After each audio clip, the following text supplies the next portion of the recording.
how Hawaii became part of the United States is incredibly complicated.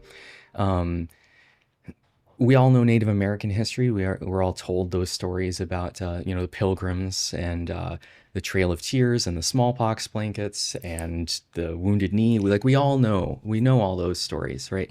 And so that gets transplanted onto Hawaii, and we think that what happened to the Cherokee and the Sioux happened to Hawaii, when that isn't actually the case. For most of Hawaiian history, Hawaii was an independent kingdom. So The people are also Polynesian, right? correct. They're not from, yeah. Yeah, correct. So like in 1819, they abolished their own religion. They it's called the Kapu system. Um, King Kamehameha I united the islands in a very bloody war. Then he died, and his son took over. And according to the old system, that meant all land would be redivided and go to the different chiefs and stuff. And he was like, "No, we're not doing that anymore. No more religion, because it's all the same. Like The religion required the religion, yeah, separation. religion was politics. It was the economy. It was recreation. It was everything. So they abolished it. What was their religion? It was called the Kapu system. The Kapu system. Yeah. Okay. The Tahitian equivalent is taboo. You're probably more familiar with the word taboo. So they abolished it, and then like 4 or 5 months later, Protestant missionaries showed up. And unlike the Pilgrims, when these missionaries showed up, the people literally had no religion because they had abolished it. They tore down their own temples, they burned the idols, all of that. They got rid of everything. Wow. They did that themselves before missionaries showed up. And that alone like blows up everything you've learned about like the Cherokee and the Sioux, where they were forced into schools to Christianize them and all that. That didn't happen in Hawaii. And America had no power, so they couldn't have forced Hawaii to do that either. That was all them, right? And this is 1819.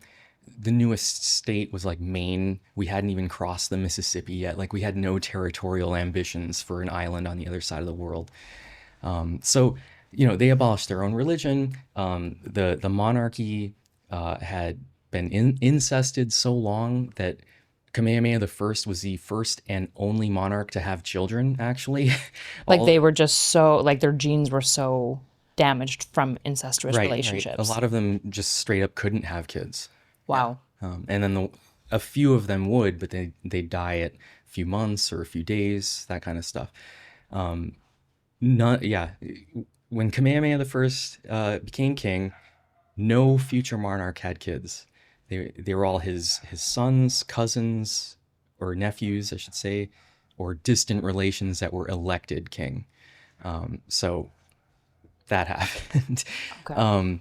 And white people, not only from America, but Britain, France, Germany, they were all living in Hawaii. And the king made them citizens, gave them land, all that kind of stuff. And over time, they grew their political power, and they were elected to the legislature and stuff. And the legislature is the one that overthrew the queen, right? So, imagine you're some third country, and in America, Congress overthrew the president, and they both look to you saying, help us figure this out. Like, who are you going to side with, Congress or the president or the king or queen in this case, right? Like, what do you do here? And that was a huge debate in America for like 5 or 6 years before they finally took it. And the only reason they took it was the Spanish-American War. Aside from that, it wouldn't have happened. So.